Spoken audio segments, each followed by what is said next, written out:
তোমাদের আজকের যে বিষয়টা নিয়ে আমি আলোচনা করব সেই বিষয়টা হচ্ছে তোমাদের পাঠ্যসূচির অন্তর্ভুক্ত পল্লী সমাজ রচনাটি। এই পল্লী সমাজ রচনাটির রচয়িতা হলেন শরৎচন্দ্র চট্টোপাধ্যায়। শরৎচন্দ্র চট্টোপাধ্যায় ছিলেন একজন দরদী কথাশিল্পী। তিনি বলতে গেলে আমাদের এই বাংলার মধ্যবিত্ত সমাজের তাদের আশা আকাঙ্ক্ষা সুখ দুঃখ কথা তিনি খুব সহজ ভাষায় তার বিভিন্ন গল্পে উপন্যাসে তুলে ধরেছেন।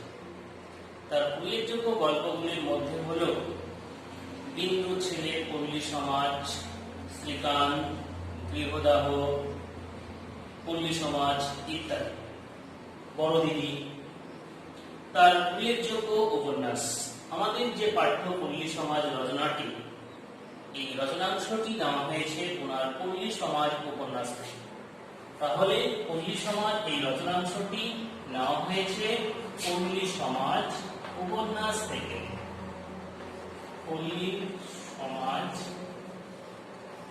উপন্যাস থেকে এই উপন্যাস থেকে পল্লী সমাজ রচনাংশটি নেওয়া হয়েছে।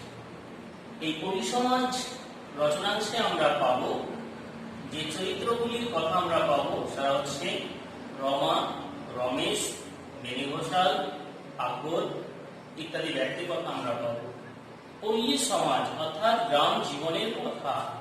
গ্রাম জীবনের মানুষ সহজ সরল, তাদের চা পাওয়া কেমন, আর সেই সহজ সরল মানুষগুলোর মাথায় কিছু দুর্মতি পরায়ণ মানুষ খুব ভাবনা চিন্তা ভাবনা ঢুকিয়ে থাকে। কিছু সুবিধাভোগী মানুষ থাকে যারা সবসময় নিজের সুবিধাটাই বোঝে, আর নিজের সুবিধা বুঝতে গিয়ে অপরের যে ক্ষতি সাধন হয় সেদিকে তাদের কোনো ভ্রুক্ষেপ থাকে না। এই রচনাংশ আমরা সেটা দেখব। বেণী ঘোষাল একজন লোভী ব্যক্তি। সে চাই চাষিরা তার আশ্রয়ে আসুক, ঋণ নিয়ে, ঋণের দায়ে জমি জায়গা তার আশ্রয়ে আসুক, এই ভাবনা তার আছে। তার সামান্য ক্ষতি করলে চাষিদের যে উপকার হবে সেটা সে চাই না।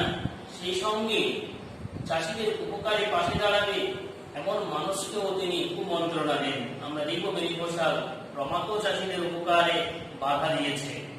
এই রচনায় আমরা যে চরিত্রটাকে খুব হিতাকাঙ্ক্ষী চরিত্র, দরদী চরিত্র হিসেবে পাবো সেটা হচ্ছে রমেশ। দরিদ্র চাষিরা এসে যখন তাদের সর্বনাশের কথা এই রমেশের কাছে জানিয়েছে, রমেশ অত্যন্ত হৃদয় পেতে তাদের কথাগুলো শুনেছে এবং তাদের মুক্তির জন্য তিনি সংগ্রাম করেছেন, লড়াই করেছেন। আমরা দেখতে পাবো বৃষ্টির জল নেমে আসবে, চাষিদের 100 বিঘে নিচু জমি সেই জলমগ্ন হয়ে যাবে। সেই জল বেরোবার কোনো রাস্তা নেই। উত্তর পশ্চিম অংশ উঁচু ডাঙা বাঁধ, পূর্ব দিকে রয়েছে সরকারি বাঁধ, কিন্তু দক্ষিণে জল নিকাশ করা যাবে সেদিকে রয়েছে একটি মাছ চাষের পুকুর। সেই পুকুরটি রয়েছে কাদের? এই রমা, বেণী ঘোষাল দের। রমেশ চাই সেই পুকুরে সামান্য ক্ষতি করে এই জলটা বের করে চাষিদের চাষের ক্ষেতে যে ধান আছে সেই ধানগুলোকে রক্ষা করতে। সেই ধান যদি রক্ষা না করে তাহলে সারা বছরের খাবারই তুলতে পারবে না। তাই চাষিদের অসহায় আরতি শুনে, কান্না শুনে রমেশ ছুটে গিয়েছে কার কাছে? বেণী ঘোষালের কাছে। কিন্তু বেণী ঘোষাল তাতে রাজি হয়নি। সে চাই না চাষিদের জন্য তার 200-300 টাকার মাছ পুকুরে নষ্ট করতে। বাধ্য হয়ে সেখান থেকে রেগে রমেশ ছুটে গিয়েছে রমার কাছে। কিন্তু রমাও সেই বেণী ঘোষালের কুমন্ত্রণায় পড়ে সেও রমেশকে জানিয়ে দেয় যে সে ক্ষতি সাধন নিজে করতে পারবে না। তাই শেষমেশ আমরা দেখতে পাবো রমেশ চাষিদেরকে নিয়ে সে কি করবে? সেই দক্ষিণ দিকের পুকুরের বাঁধ কেটে জল নিকাশের ব্যবস্থা করবে। আর তাতে আমরা দেখতে পাবো এই বেণী ঘোষালের যে পোশাক, লাঠিয়াল বা তার অঞ্চলে যে প্রজা, আকবর এবং তার 2 সন্তান, তারা গিয়ে সেই বাঁধ পাহারা দিতে রত থাকবে। আর সেই সময় রমেশ গিয়ে তাদের সেই বাঁধ কেটে জল নিকাশের ব্যবস্থা করবে চাষিদেরকে নিয়ে। তার ফলে কি হবে? দুই পক্ষের মধ্যে লাগালাগি, হাতাহাতি। শেষ পর্যন্ত আমরা দেখব আকবর তার ছেলে গফর অত্যন্ত আহত হবে। তারপর বেনি ঘোষাল রমা সে আকবর গফরকে নিয়ে থানায় রমেশের বিরুদ্ধে নালিশ করতে বলবে, কারণ এই রমেশকে আইনভাবে ফাঁসিয়ে তাকে শাস্তি দিতে চায় বেনি ঘোষাল এবং রমা। কিন্তু আকবর সে বলবে, সে সঠিক ব্যাপারটা তাদের সামনে তুলে ধরবে যে রমেশ তাদের সঙ্গে মারপিট করতে আসেনি, সে চেয়েছিল চাষিদের জল নিকাশের ব্যবস্থা করতে, কিন্তু লাঠালাঠিতে আকবরের মাথা ফেটে গিয়েছে। কিন্তু এর জন্য সে গিয়ে রমেশের বিরুদ্ধে থানায় মিথ্যা নালিশ দিতে পারবে না, কারণ সে নিজের জাত ধর্মের কথাও বেনি ঘোষালকে জানিয়ে দেয় যে মুসলমানের ছেলে সে কখনো মিথ্যা মামলার জন্য মিথ্যা সাক্ষী সে কখনো গিয়ে থানায় গিয়ে দিতে পারবে না, কারণ তার জাত ধর্ম এটা তাকে শিক্ষা দেয় না। এই বলে আমরা রচনার শেষে দেখতে পাবো আকবর অত্যন্ত সরল মনে তার ধর্মের যে নীতি শিক্ষা, তার যে নিজস্ব বোধ এবং সততা, সেটা সে সুন্দরভাবে তুলে ধরেছে। তারপর আমরা দেখতে পাবো একটা অন্যায়ের কাছে কিভাবে মাথা নত না করে থেকে প্রতিবাদ যে করতে হয়, সেটাও আমাদের রমেশ সামনে তুলে ধরেছে। আর অন্যায়ের বিরুদ্ধে লড়াই রমেশ সার্থক হয়েছে, আর অন্যায়কারী সে বেনি ঘোষাল রমা যে কিভাবে পরাজিত হয়েছে সেটাও আমরা সুন্দরভাবে দেখতে পাবো। আমরা রচনাটি পড়লেই এই বিষয়টি পুরো ক্লিয়ার হয়ে যাবে। চলো রচনাটা কিছু অংশ পড়া যায়। আজকে 2 দিন অবিশ্রান্ত বৃষ্টিপাত হইয়া অপরাহ্নবেলা বলতে বিকেল বেলা একটু ধরন করিয়াছে, অর্থাৎ বৃষ্টিটা একটু থেমেছে। চণ্ডী মণ্ডপে গোপাল সরকারের কাছে বসিয়া রমেশ জমিদারির হিসাবপত্র দেখিতেছিল। তাহলে অপরাহ্ন বেলায় বিকেল বেলায় রমেশ কি করছিল না, গোপাল সরকারের কাছে বসে তার জমিদারির হিসেব দেখছে। অকস্মাৎ অর্থাৎ হঠাৎ করে প্রায় 20 জন কৃষক আসিয়া কাঁদিয়া পড়িল, ছোটবাবু এ যাত্রা রক্ষে করুন, আপনি না বাঁচালে ছেলেপুলের হাত ধরে আমাদের পথে ভিক্ষে করতে হবে। রমেশ অবাক হইয়া কহিল, ব্যাপার কি? চাষেরা কহিল, 100 বিঘের মাঠ ডুবে গেল, জল বার করে না দিলে সমস্ত ধান নষ্ট হয়ে যাবে বাবু, গায়ে একটা ঘরও দেখতে পাবে না। কথাটা রমেশ বুঝিতে পারিল না।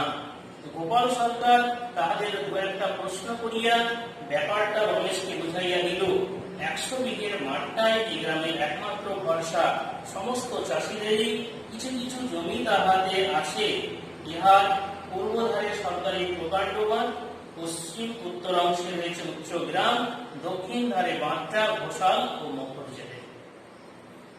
এই দিক দিয়া জল নিকাশ করা যায় বটে, কিন্তু বাঁধের গায়ে একটা জলার মতো আছে, বৎসরে 200 টাকার মাছ বিক্রি হয় বলিয়া জমিদার বেনিবাবু তাহা কড়া পাহারায় আটকাইয়া রাখিয়াছেন। চাষিরা আজ সকাল হইতে তাহাদের কাছে ভক্তালিয়া পড়িয়া থাকিয়া এই মাত্র কাঁদিতে উঠিয়া এখানে আসিয়াছে। তাহলে এই চাষিরা বৃষ্টির প্রচন্ড জলে তাদের ধানের জমি ডুবে গেছে। তারা তার উপায় হিসাবে দক্ষিণ দিকে জল নিকাশ করার জন্য বেনি ঘোষালের কাছে গিয়েছিল, কিন্তু বেনি ঘোষাল তার কোনো ব্যবস্থা নেয়নি, বরং সে কি করেছে, ব্যবস্থা না নিয়ে তার পুকুর পাড়ের বাঁধ পাহারার জন্য লোক রেখেছে। তাই তারা রমেশের কাছে ছুটে এসেছে। রমেশ আর শনিবার জন্য অপেক্ষা করিল না, দ্রুত পথে প্রস্থান করিল। এই বাড়িতে আসিয়া যখন প্রবেশ করিল তখন সন্ধ্যা হয়। একদম সন্ধ্যার সময় বেনি ঘোষালের কাছে গেল। বেনি তাকিয়া ঠেস দিয়া তামাক খাইতেছে এবং কাছে হালদার মশাই বসিয়া আছেন। বোধ করি এই কথাই হইতেছিল, অর্থাৎ চাষিরা যে তার কাছে এসেছিল সে তাদের ফেরত দিয়েছে, সে তাদের বাঁধ কেটে দেওয়ার ব্যবস্থা করবে না, এই কথা নিয়ে তাদের মধ্যে আলোচনা চলছিল। রমেশ কিছুমাত্র ভূমিকা না করিয়াই কহিল, জলার বাঁধ আটকে রাখিয়ে তো আর চলবে না, এখনই সেটা কাটিয়া দিতে হবে। বেনি হুকাটা হালদারের হাতে দিয়া মুখ তুলিয়া বলিল, কোন বাঁধটা? রমেশ উত্তেজিত হইয়া আসিয়াছিল, ক্রুদ্ধভাবে কহিল, জলার বাঁধ। আর কটা সে বর্দা? না কাটলে সমস্ত গায়ে ধান ভেজে যাবে। ভেজে বলতে পচে যাবে, জলে ডুবে আছে সেটা পচে যাবে। জল বার করে দেবার হুকুম দিন। বেনি কহিল, সেই সঙ্গে 200-300 টাকার মাছ বেরিয়ে যাবে, খবরটা রেখেছ কি? এ টাকাটা দেবে কে? চাষারা না তুমি? অর্থাৎ চাষিরা দেবে না তুমি দেবে? রমেশ রাগ সামলাইয়া বলিল, চাষারা গরিব, তাহারা দিতে তো পারবেই না, আর আমি বা কেন দেব? সে তো বুঝতে পারেনি। বেনি জবাব দিল, তাহলে আমরাই বা কেন এত লোকসান করতে যাব, সে তো আমি বুঝতে পারিনি। হালদারের দিকে চাহিয়া বলিল, খুড়ো, এমনি করে ভাইয়া আর জমিদারি রাখবেন? ওই যে রমেশ, হারামজাদারা সকাল থেকে এতক্ষণ ওইখানে পড়ে মোড়া কান্না কাটছিল, আমি সব জানি। তোমাদের সদরে কি দারোয়ান নেই? আর পায়ে নাগরা জুতো নেই? যাও ঘরে গিয়ে সেই ব্যবস্থা করবে, অর্থাৎ সেপাই লাগিয়ে এদের এখান থেকে ফিরিয়ে দাও। জল আপনি নিকেশ হয়ে যাবে বলিয়া বেনি হালদারের সঙ্গে একযোগে ভিড়ি করিয়া নিজে রসিকতায় নিজে হাসিতে লাগিল। রমেশের আর সহ্য হইতেছিল না, তথাপি সে প্রাণপণে নিজেকে সংবরণ করিয়া বিনীত ভাবে বলিল, ভেবে দেখুন বর্দা, আমাদের 3 ঘরে 200 টাকার লোকসান বাঁচাতে গিয়ে গরিবদের সারা বছরে অন্ন মারা যাবে, যেমন করে হোক 5-7 হাজার টাকা তাদের ক্ষতি হবে। তাহলে আমরা যদি সামান্য, রমেশ বলল যে পুকুরে 200-300 টাকার মাসের এই ক্ষতি সাধন যদি আমরা না করি, তাহলে চাষারা যে সারা বছরের অন্যভাবে তারা মরবে, 5-7 হাজার টাকার যে ক্ষতি তাদের হবে, সেটা একবার ভেবে দেখা উচিত। হলে তাদের 5,000 যাক আর 50,000 যাক, আমার গোটা সদরটা কোপালেও তো 2 পয়সা বার হবে না, যে সালাদের জন্য 200 টাকা উড়িয়ে দিতে হবে। রমেশ শেষ চেষ্টা করিয়া বলিল, এরা সারা বছর খাবে কি? যেন ভারী হাসির কথা। তিনি একবার উপাস হেলিয়া দুলিয়া মাথা নাড়িয়া হাসিয়া থুতু ফেলিয়া শেষে স্থির হইয়া কহিল, খাবে কি? দেখবে বেটারা যে যার জমি বন্ধক রেখে আমাদের কাছে টাকা ধার করতে ছুটে আসবে। ভাইয়া, মাথাটা একটু ঠান্ডা করে চলো। এমনি করেই বাড়িয়ে গুছিয়ে এই যে এক আত্মটুকু উচ্ছিষ্ট ফেলে রেখে গেছেন, এই আমাদের নেড়ে চেড়ে গুছিয়ে গাছিয়ে খেয়ে দিয়ে আবার ছেলে মেয়েদের জন্য রেখে যেতে হবে। ওরা খাবে কি? ধার কর্য করে খাবে, নইলে আর বেটাদের ছোট লোক বলছে কেন? বেনি ঘোষাল বলল যে তারা খেতে পেল না পেল সেটা তো আমাদের পেতে লাভ নেই। আমাদের পিতৃপুরুষেরাও তো কত পরিশ্রম করে আমাদের জন্য কিছু রেখে গেছে, সেটাই আমরা খাচ্ছি। চাষারা নিজেদের জন্য এরকম গুছিয়ে রাখে না কেন? আর সেটা পারে না বলেই তো তাদের চাষা বলে।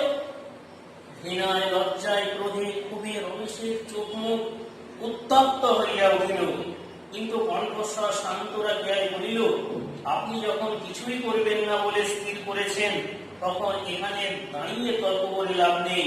আমি রমার কাছে চললুম, তার মত হলে আমার একার অমতে, আপনার একার অমতে কিছু হবে না। অর্থাৎ আপনি অমত দিচ্ছেন, ঠিক আছে, কিন্তু রমা যদি এই বিষয়ে মত দেয় তাহলে কিছুই করতে পারবেন না।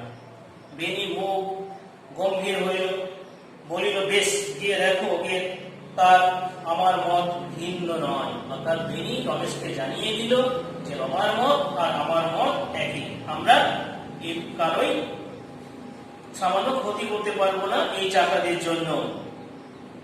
সে সোজা মেয়ে নয় ভাইয়া, তাকে বলানো সহজ নয়। আর তুমি তো ছেলে মানুষ, তোমার বাপকেও সে চোখের জলে নাকের জলে এক করে ছেড়েছিল। কি বলো? পুরো মতামতের জন্য রমেশের কৌতূহল ছিল না। বেনির এই অত্যন্ত অপমানকর প্রশ্নের উত্তর দিবারও তার প্রবৃত্তি হইল না। নিরুত্তরে বাহির হইয়া গেল। প্রাঙ্গণে তুলসী মূলে সন্ধ্যা প্রদীপ দিয়া প্রণাম সাঙ্গ করিয়া রমা মুখ তুলিয়া বিস্ময়ে অবাক হইয়া গেল। ঠিক সম্মুখে রমেশ দাঁড়াইয়া, তাহার মাথায় আঁচল গলায় জড়ানো, ঠিক যেন এই মাত্র রমেশকে নমস্কার করিয়া মুখ তুলিল। ক্রোধে উত্তেজনায় কণ্ঠায় সেই প্রথম দিনের নিষেধ বাক্য রমেশের স্মরণ ছিল না। তাই সে সোজা ভিতরে আসিয়া উপস্থিত হইয়াছিল এবং রমাকে অবস্থায় দেখিয়া নিঃশব্দ অপেক্ষা করিতেছিল। দুজনের মাঝখানে পরে দেখা। রমেশ কহিল, তুমি নিশ্চয় সমস্ত শুনেছ, জল বার করে দেওয়ার জন্য তোমার মত নিতে এসেছি। রমার বিস্ময়ের ভাব কাটিয়া গেল, সে মাথায় আঁচল তুলিয়া দিয়া কহিল, সে কেমন করে হবে? তাছাড়া বরদার মত নেই। নেই জানি, তার একলা রমতে কিছু এসে যায় না। কে বলছে? রমেশ। রমা একটুখানি ভাবিয়া কহিল, জলবার করে দেওয়াই উচিত বটে, কিন্তু মাছ আটকে রাখার কি কোনো বন্দোবস্ত করলেন? রমেশ কহিল, অত জলে কোনো বন্দোবস্ত হওয়া সম্ভব নয়। এবছরে সে টাকাটা আমাদের প্রতি স্বীকার করতে হবে, না হলে গ্রাম মারা যাবে, অর্থাৎ গ্রামের সমস্ত চাষিরা মারা যাবে। রমা চুপ করিয়া রহিল। রমেশ কহিল, তাহলে অনুমতি দিলে? রমা মৃদু কণ্ঠে বলিল, না, অত টাকা লোকসান আমি করতে পারব না। রমেশ বিস্ময়ে হতবুদ্ধি হইয়া গেল। সে কিছুতেই এরূপ উত্তর আশা করে নাই, বরং কেমন করিয়া তাহার যেন নিশ্চিত ধারণা জন্মিয়েছিল। তার একান্ত অনুরোধ রমা কিছুতেই প্রত্যাখ্যান করিতে পারে না। রমা মুখ তুলিয়ায় বোধ করি রমেশের অবস্থাটার অনুভব করিল। কহিল, তাছাড়া বিষয় আমার ভাইয়ের, আমি অভিভাবক মাত্র। রমেশ কহিল, অর্ধেক তোমার। রমা বলিল, শুধু নামে। বাবা নিশ্চয় জানতেন সমস্ত বিষয় যতীনই পাবে, তাই অর্ধেক আমার নামে দিয়ে গেছেন। তাহলে রমা জানালো যে আজ যে সম্পত্তি তার অধীনে রয়েছে সেটা তার দাদার, তাই তার অনধিকে সে কিছুই করতে পারে না। তথাপি রমেশ বিনতির কণ্ঠে কহিল, রমা, এ কটা টাকা, অর্থাৎ এই সামান্য কটা টাকা এবছরের মতো তোমরা ক্ষতি স্বীকার করো, নইলে চাষারা মারা যাবে। তোমার অবস্থা এদিকের মধ্যে সকলের চেয়ে ভালো, তুমি তো যথেষ্ট ভালো আছো, অতএব এই সামান্য ক্ষতি স্বীকার করলে কিছু এসে যাবে না। তোমার কাছে ক্ষতিই নয়, আমি বিনতি করি, জানাচ্ছি রমা, এর জন্য এত লোকে অন্য কষ্ট করে দিও না। যথার্থ বলছি, তুমি যত নিষ্ঠুর হতে পারো আমি তার স্বপ্নেও ভাবিনি। রমা তেমনি মৃদুভাবে জবাব দিল, নিজের ক্ষতি করতে পারি না বলে যদি নিষ্ঠুর হই, না হই তাই ভালো। আপনার যদি এত দয়া, নিজেই না হয় ক্ষতিপূরণ করে দিন না। তাহার মৃদু স্বরে বিদ্রোহ কল্পনা করিয়া রমেশ চলিয়া উঠিল। কহিল, রমা, মানুষ খাঁটি কিনা চেনা যায় শুধু টাকার সম্পর্কে। অর্থাৎ এই অর্থ মানুষকে অনর্থের দিকে টেনে নিয়ে যায়। তাই টাকার ব্যবহারের মধ্য দিয়ে একটা মানুষের সততা এবং নিষ্ঠাকে বিচার করা যায় বলে আমাদের রমেশ মনে করছে। এই জায়গায় নাকি ফাঁকি চলে না, তাই এখানে মানুষের যথার্থ রূপ প্রকাশ পেয়ে ওঠে। তোমার আজ তাই পেল, অর্থাৎ এই অর্থের প্রতি তোমার আসক্তি, অর্থের প্রতি লোভই তোমাকে আর ফাঁকি রাখতে পারে না। তুমি যে কতটা লোভী সেটা এই অর্থের প্রতি লালসা দেখেই বোঝা যায়। অর্থাৎ অর্থ দিয়ে একটা মানুষের লোভের দিকটাকে, একটা মানুষের চরিত্রের দিকটাকে সহজে বিচার করা যায়।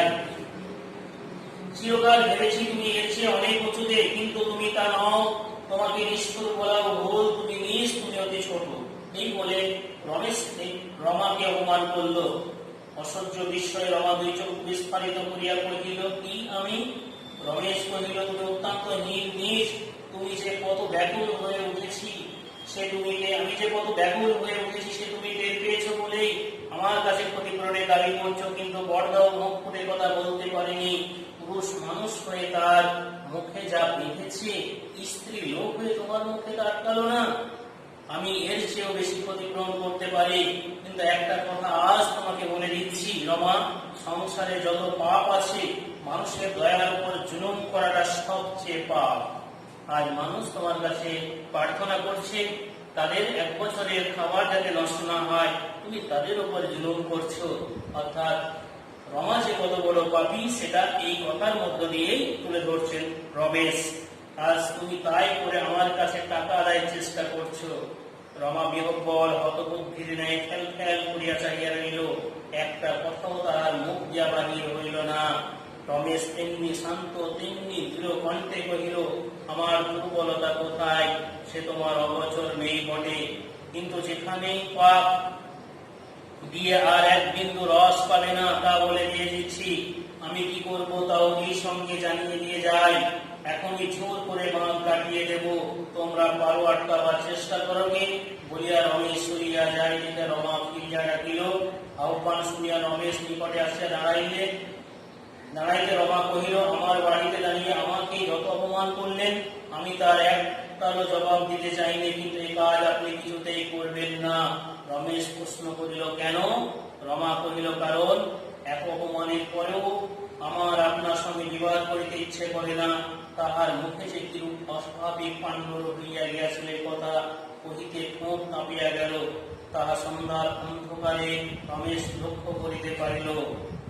কিন্তু মনস্তত্ত্ব আলোচনার অবকাশ এবং প্রবৃত্তি তাহার ছিল না। তৎক্ষণাৎ উত্তর দিল, কলহ বিবাদের অভিরুচি আমারও নেই, একটু ভাবলেই তা টের পাবে, কিন্তু তোমার সদ্ভাবের মূল্য আর আমার কাছে কিছু মাত্র নেই। যাই হোক, বিতর্কিতার অবকাশ নেই, অর্থাৎ তোমার সঙ্গে ঝগড়া করার আমার সময় নেই, আমি চললুম। এই বলে আমরা দেখতে পাবো রমেশ এই রমার বাড়ি ত্যাগ করবে। তারপর সে কি করবে? তার চাষিদেরকে নিয়ে সেই বাঁধ কাটতে যাবে। আর এদিকে আমরা দেখবো বেনি ঘোষাল রমা গিয়ে আকবর এর বাড়ি পৌঁছে যাবে। আকবর হচ্ছে পীরপুরের প্রজা, অর্থাৎ বেনি ঘোষালের জমিদারি পীরপুরের প্রজা হচ্ছে আকবর। আকবর পেশায় একজন চাষি এবং লাঠিয়াল। সেই আকবর এবং তার দুই ছেলেকে কি করবে? বাঁধ পাহারায় লাগাবে।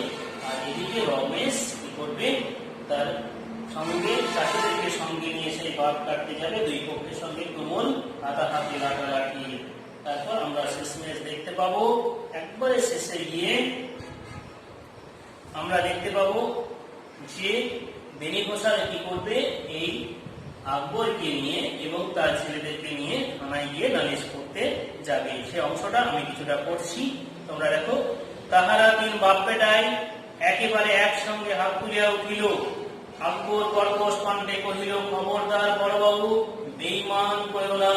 অর্থাৎ বড়বাবু বলল, অর্থাৎ বেনি ঘোষাল তাদেরকে বলেছিল যে বাঁধ কাটতে গিয়েছিস তাদেরকে, অর্থাৎ তোরা সেই জায়গায় বেঈমানি করেছিস।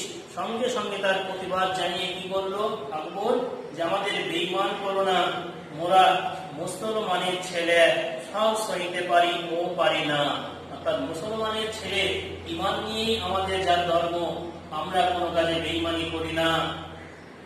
কপালে হাত দিয়া খানিকটা রক্ত মুছিয়া ফেলিয়া রমাকে উদ্দেশ্য করিয়া কহিল, কারে বেঈমান কয় দিদি? ঘরের মধ্যে বসে বেঈমান কইছ বড়বাবু?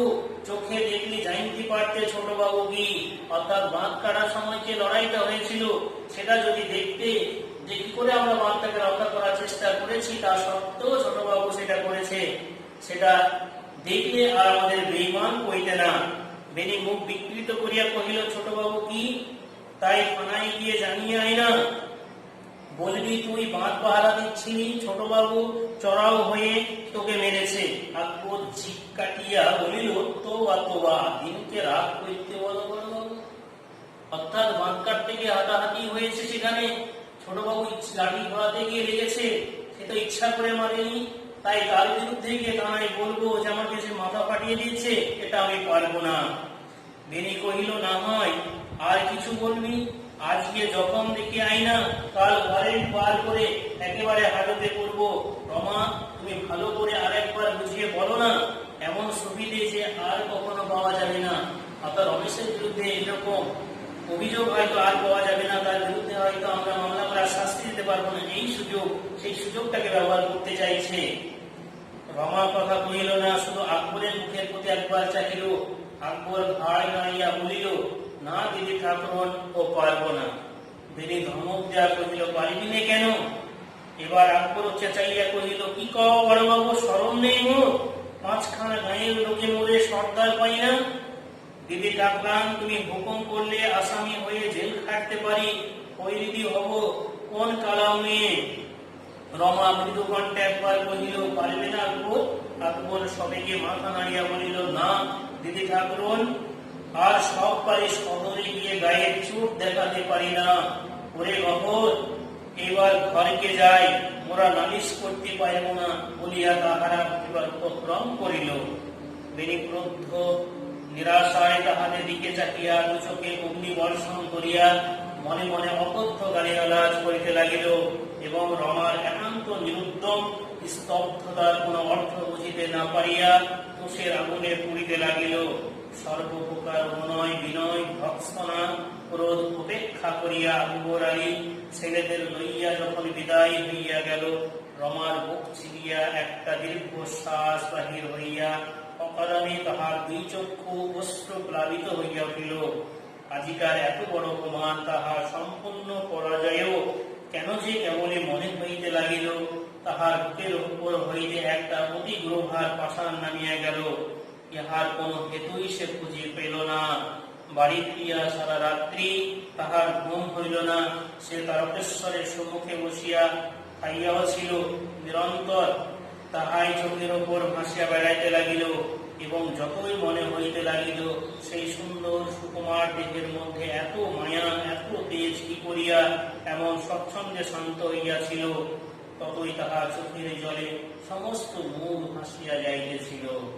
এরপর আমরা দেখলাম তাহলে রমা যখন বাড়ি ফিরল সারা রাত্রি ধরে তার আর ঘুম হচ্ছে না। সে শুধুই ভাবছে যে কি করে রমেশের এই দেহের মধ্যে মানুষের প্রতি এত মায়া দয়া আর এত তার সংগ্রামী মনোভাব, এত তার প্রতিবাদী সত্তা, তাই সে আকবরের মতো জোরালো রাজ্যকে পরাস্ত করে চাষিদের উপকারার্থে সে বাঁধ কেটে দিয়েছে। এই ভাবনায় তার দুই চক্ষু দিয়ে অস্ত্র ঝরতে লাগলো। এই বলে রচনাটি শেষ হয়েছে।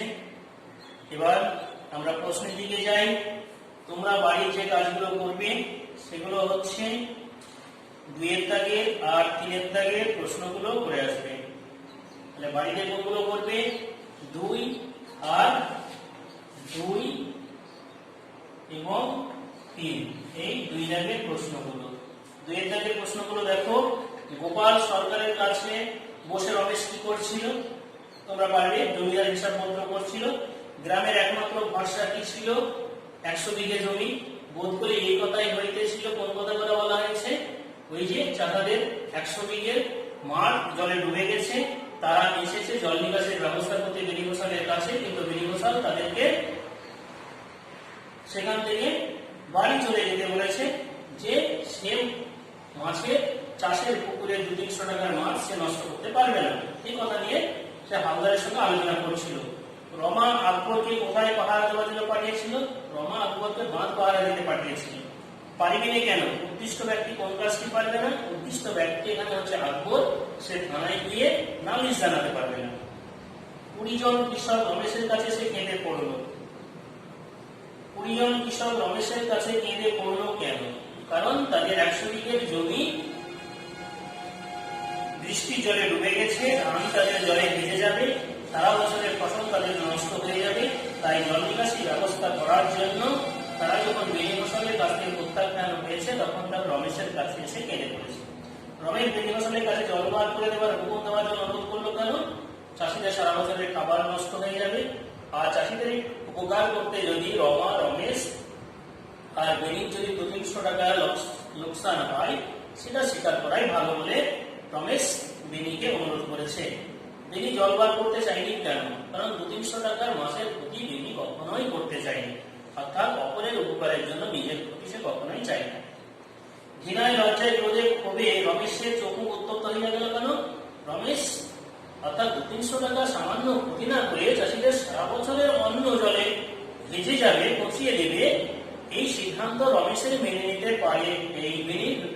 নিতে পারেনি রমেশ। তাই বেনি বলেছে যে চাষারা মরলে তার কি এসে যায়। তাই এই কথা শোনা মাত্রই রমেশ ঘৃণায় লজ্জায় চোখ মুখ লাল হয়ে গিয়েছিল। রমেশ বিস্ময়ে হতবুদ্ধি হইয়া গেল। রমেশের বিস্ময়ের কারণ কি? কারণ সামান্য অর্থের প্রতি রমার যে লোভ লালসা সেটা দেখেই রমেশ বিস্ময়ে হতবুদ্ধ হয়ে গেছিল। রমা রমেশের অনুরোধে রাজি হয়নি কেন? তার ভাইয়ের 200-300 টাকার ক্ষতি সে চায় না রমা, তাই রমা রমেশের অনুরোধে রাজি হয়নি। 3-7 মানুষ খাঁটি কিনা চেনা যায় শুধু টাকার সম্পর্কে। কে কার সম্পর্কে কথা বলেছিল? এটা রমা সম্পর্কে রমেশ বলেছিল। কেন এই কথা বলেছিল? কারণ রমা যখন বেনিঘোষালের কাছ থেকে রমেশ যখন বেনিঘোষালের কাছে কোনো প্রত্যুত্তর না পেয়ে রমার কাছে অনুমতি নিতে গিয়েছিল, কিন্তু রমাও বেনিঘোষালের প্রতি অর্থের প্রতি লোভ দেখিয়েছিল, তাই রমেশ রমাকে জানিয়েছিল যে টাকার প্রতি লোভ লালসা দেখে একটা মানুষ খাঁটি কিনা সেটা চেনা যায়। রমা বিহ্বল হতবুদ্ধির ন্যায় ফ্যাল করিয়া চাহিয়া রইল। রমা এমন হওয়ার কারণ কি? কারণ রমেশ রমাকে বলেছিল যে মানুষের দয়ার প্রতি জুলুম করাটা অত্যন্ত পাপ। তুমি আর দরিদ্র চাষীদের প্রতি জুলুম করছো, এতে অত্যন্ত বড় পাপী হয়ে উঠছো। এ কথা শুনে রমা ফ্যাল করিয়া চাহিয়াছিল। রমা আকবরকে ডেকে এনেছিল কেন? রমা আকবরকে ডেকে এনেছিল বাঁধ পাহারার জন্য। ওরা নালিশ করতে পারবো না। কে কথা বলেছে? আকবর বলেছে। সে নালিশ করতে পারবে না কারণ সে জানে যে বাঁধ কাটার সময় রমেশ ইচ্ছাকৃত তার প্রতি লাঠি চালায়নি। সেখানে গিয়ে হুড়োহুড়িতে তার মাথা ফেটে গিয়েছে। তাই তার বিরুদ্ধে গিয়ে অযথা মিথ্যা মামলা করাটা সেটা ইমানদারের কাজ নয়, সেটা বেঈমানের কাজ। আর আকবর সে মুসলমানের ছেলে, তাই ইমান ধর্ম নষ্ট করে সে এই কাজটা করতে পারবে না। তাই সে বলেছে ওরা নালিশ করতে পারবো না। ঠিক আছে, তাহলে 2-এর 5টা কোশ্চেন আর 3-এর 10টা। এই কোশ্চেন গুলো তোমরা বাড়িতে খাতায় করে ফেলবে, তারপর আমি সেগুলো দেখে নেব। ওকে, আজকের ক্লাস পর্যন্তই। প্রত্যেককে ভালো থেকো, সুস্থ থেকো। ঠিক আছে।